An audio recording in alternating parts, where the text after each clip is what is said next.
प्रेम और कर्तव्य के बीच की वो खिंचतान, या फिर एक नश्वर इंसान और एक अमर देवी के बीच का वो टकराव, ये ऐसी कहानियां हैं जो सदियों से हमें सोचने पर मजबूर करती हैं। बिल्कुल। और ये सिर्फ कहानियां नहीं है, ये एक पूरा दर्शन है जिन्हें शब्दों में पिरोया गया है। हाँ, और आज हम एक ऐसी ही रचना की दुनिया में उतर रहे हैं। एक ऐसा महाकाव्य जो आज भी उतने ही सवाल खड़े करता है जितने शायद इसने लिखे जाने के समय किए होंगे। बिल्कुल।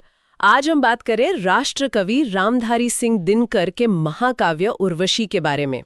हमारे पास जो नोट्स हैं वो इसकी कहानी, इसके किरदारों और इसकी फिलॉसफी पर काफी रोशनी डालते हैं। लेकिन आज हमारा मिशन सिर्फ इसे समझना नहीं है, हम असल में उस पहेली को सुलझाने की कोशिश करेंगे कि आखिर इस रचना में ऐसा क्या था कि इससे भारत के सबसे बड़े साहित्यिक सम्मान ज्ञानपीठ पुरस्कार से नवाजा गया। चलिए आज इस कोड को क्रैक करने की कोशिश करते हैं। ये एक बेहतरीन सवाल, और इसका जवाब हमें कहानी के बिल्कुल शुरू में ही मिलना शुरू हो जाता है, जहां दो दुनियाएं टकराती हैं। हाँ, कहानी के केंद्र में दो किरदार हैं। एक तरफ है स्वर्ग की अप्सरा उर्वशी, जो सुंदरता और दिव्यता का प्रतीक है, और दूसरी तरफ है धरती के राजा पुरुरवा, जो पराक्रमी है लेकिन उतने ही संवेदनशील भी है। सही। तो एक अप्सरा को एक इंसान से प्रेम हो जाता है। सुनने में तो ये एक सीधी सादी प्रेम कहानी लगती है, लेकिन यही दिनकर जी का कमाल शुरू होता है। ये रिश्ता शुरू से ही एक असाधारण तनाव पर टिका है। किस तरह का तनाव? देखिए, उर्वशी अमर है, उसके लिए समय का कोई मतलब नहीं, और पुरुरवा नश्वर है, जिसका हर पल उसे अपनी मौत के करीब ले जा रहा है। अच्छा। तो ये सिर्फ दो प्रेमियों की कहानी नहीं है, ये दो अलग अलग अस्तित्वों के टकराव की कहानी है, अमरता और नश्वरता। ये तो कुछ आज के लॉन्ग डिस्टेंस रिलेशनशिप जैसा लग रहा है। बिल्कुल, बहुत अच्छा पॉइंट है ये। बस यहाँ दूरी किलोमीटर में नहीं है, दुनियाओं में है। हाँ, और इसी टकराव से दिनकर जी एक बड़ा सवाल खड़ा करते हैं। क्या प्रेम इन फासलों को पाट सकता है? क्या एक दिव्य सत्ता जो हर सुख भोग चुकी है, उसे एक नश्वर इंसान के प्रेम में ऐसा क्या मिलता है जो उससे स्वर्ग में भी नहीं मिला? और दूसरी तरफ, क्या एक राजा जो शक्ति का प्रतीक है, वो इस अलौकिक प्रेम को पाकर भी अपनी सीमाओं से मुक्त हो सकता है? एग्जैक्टली। शुरू में तो लगता है कि प्यार में सब मुमकिन है, लेकिन कहानी जैसे जैसे आगे बढ़ती है, ये फासला और गहरा होता जाता है। और यही कहानी में वो मोड़ आता है जो सब कुछ बदल देता है। हाँ। उनका प्रेम हमेशा के लिए नहीं रहता, उर्वशी को वापस स्वर्ग लौटना पड़ता है, और यहीं से पुरुरवा के जीवन में विरह और पीड़ा का एक लंबा दौर शुरू होता है। वो प्रेम जो उसकी सबसे बड़ी ताकत थी। लेकिन यहाँ दिनकर जी एक बहुत ही एक क्रांतिकारी विचार सामने रखते हैं। वो इस विरह को एक ट्रेजेडी की तरह नहीं देखते हैं। तो फिर किस तरह देखते हैं? वो इसे एक उत्प्रेरक, एक क्या कहते हैं, कैटलिस्ट की तरह दिखाते हैं। ये पीड़ा पुरुरवा को तोड़ती नहीं, बल्कि उसे अंदर से दोबारा बनाती है। हाँ। प्रेम की गैर मौजूदगी में वो प्रेम के असली मतलब को खोजना शुरू करता है। एक मिनट, ये तो कमाल की बात है। तो क्या दिनकर ये कह रहे हैं कि सच्चा प्यार असल में पाने से नहीं बल्कि खोने से मिलता है? करीब करीब यही, कि असली आत्मज्ञान विरह की आग में तपकर ही हासिल होता है। ये तो आज की सोच के बिल्कुल उल्टा है ना? जहां हम मानते हैं कि एक कामयाब रिश्ते का मतलब है हमेशा साथ रहना। आपने बिल्कुल सही नब्ज पकड़ी है। यही उर्वशी की दार्शनिक ऊंचाई है। पुरुरवा का दुख उसे कमजोर नहीं बल्कि एक गहरा इंसान बनाता है, जिसे हमारे नोट्स में चेतना का उत्कर्ष कहा गया है। चेतना का उत्कर्ष, ये असल में खुद को बेहतर समझने की प्रक्रिया है।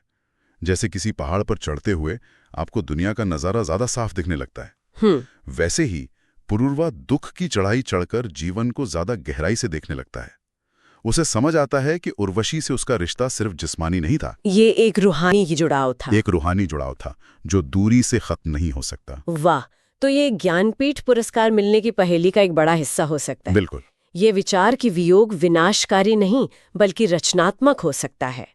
पुरुरवा का ये आत्मज्ञान ही इस कहानी का असली मर्म है, और ये मर्म कई गहरे भावों से मिलकर बना है ना? बिल्कुल।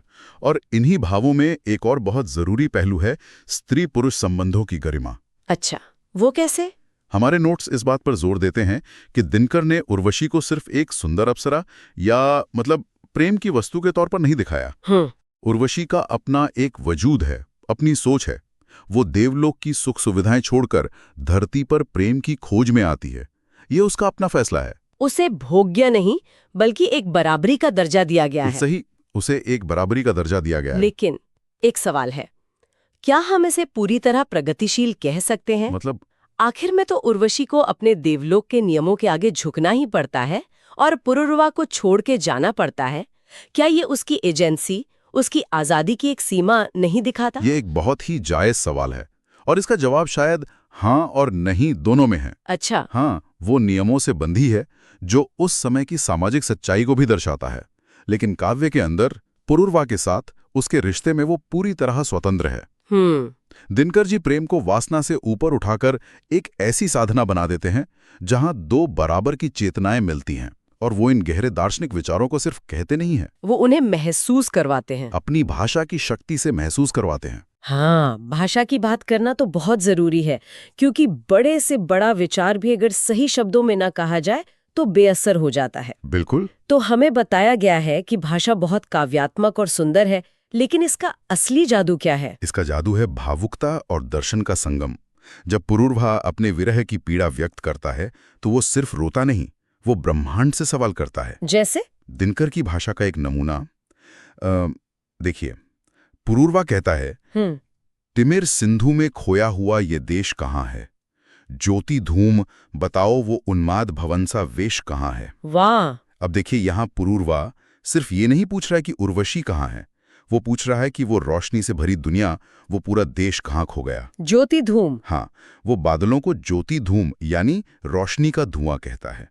ये सिर्फ दुख का बयान नहीं है, यह एक खोए हुए ब्रह्मांड की तलाश है। सही बात है। ऐसी भाषा ही इन भावनाओं को एक अलग ऊंचाई पर ले जाती है। ये तो सचमुच अद्भुत है। रोशनी का धुआं, ये सुनकर ही उस दर्द और उस खोज की गहराई महसूस होती है। तो अब तस्वीर थोड़ी साफ हो रही है। ज्ञानपीठ की पहेली के कुछ और टुकड़े मिल गए हैं। पहला, किरदारों का ये अनोखा द्वंद्व। सही। दूसरा, प्रेम को लेकर यह क्रांतिकारी सोच कि विरह भी इंसान को बना सकता है। और तीसरा, ये भाषा जो दर्शन को महसूस करा दे। और इसमें एक और बात जोड़ लीजिए। कहते हैं कि दिनकर जी ने खुद इस रचना पर सालों तक काम किया था। अच्छा। ये उनके लिए सिर्फ एक कविता नहीं थी, एक तपस्या थी। वे प्रेम के इस दार्शनिक पक्ष को पूरी तरह खंगालना चाहते थे, और ये जुनून, ये तपस्या उनकी लेखनी में साफ झलकती है। और समीक्षकों ने इसी गहराई को पहचाना। उन्होंने देखा कि ये सिर्फ एक प्रेम कथा नहीं, बल्कि मानव अस्तित्व के बुनियादी सवालों से जूझता एक संपूर्ण दर्शन है। तो इस पूरी चर्चा को अगर हम समेटें तो उर्वशी एक ऐसी कहानी है जो हमें प्रेम के शारीरिक आकर्षण की जमीन से उठाकर आत्मिक चेतना के आसमान तक ले जाती है। बिल्कुल। ये नश्वरता और अमरता के बीच फंसे एक इंसान की कहानी है जो प्रेम को खोकर खुद को पा लेता है। हाँ, उर्वशी और पुरुरवा की कहानी दरअसल हर इंसान के मन की कहानी है। हम सब अपने जीवन में उस दिव्य, उस अलौकिक प्रेम की तलाश करते हैं जो सीमाओं से परे हो। लेकिन हम अपनी नश्वरता की हकीकत में भी बंधे होते हैं। ये उसी खींचतान की कहानी है जो हम सब के अंदर कहीं ना कहीं चलती रहती है। तो पुरुरवा को प्रेम मिलता भी है और वो उसे खो भी देता है। हाँ, लेकिन इस खोने की प्रक्रिया में वो कुछ ऐसा पा लेता है जो शायद साथ रहने पर कभी नहीं मिलता, आत्मज्ञान। और शायद यही इस काव्य को आज भी इतना प्रासंगिक बनाता है। ये हमें सिखाता है कि जीवन के अनुभव, चाहे वो सुखद हो या दुखद, अंत में हमारे विकास के लिए ही होते हैं। प्रेम का मकसद सिर्फ मिलन नहीं, बल्कि चेतना का विस्तार भी है। बिल्कुल। ये काव्य आपको सहज जवाब नहीं देता, बल्कि गहरे सवाल सोचने पर मजबूर करता है। इसी बात से एक आखिरी सवाल मेरे मन में आ रहा है। पूछिए। हमारे नोट्स बताते हैं कि पुरुरवा शारीरिक प्रेम से ऊपर उठकर आत्मिक प्रेम तक पहुंचता है। ये आज के दौर में एक बहुत बड़ा सवाल खड़ा करता है ना? किस तरह का सवाल? मतलब आज की दुनिया में जहां प्रेम और रिश्तों का मतलब अक्सर साथ रहना, सोशल मीडिया पर तस्वीरें डालना, एक साथ दिखना माना जाता है। हाँ। वहां ये रचना हमें क्या सिखाती है? क्या सच्चे प्रेम की परिभाषा मिलन से ही तय होती है या उस आत्मिक विकास से भी जो अक्सर विरह या अधूरेपन से जन्म लेता है? ये बहुत सोचने वाली बात है। शायद दिनकर जी ये इशारा कर रहे हैं कि कुछ रिश्ते हमें जुड़ने के लिए नहीं, बल्कि हमें कुछ सिखाने के लिए हमारी जिंदगी में आते हैं। अच्छा। उनका मूल्य इस बात से नहीं तय होता कि वे कितने दिन चलें, बल्कि इस बात से कि उन्होंने हमें एक इंसान के तौर पर कितना बेहतर बनाया। तो अधूरे प्रेम का भी अपना एक मूल्य हो सकता है? हाँ, अगर वो व्यक्ति के खुद के उत्थान का कारण बने। ये एक ऐसा विचार है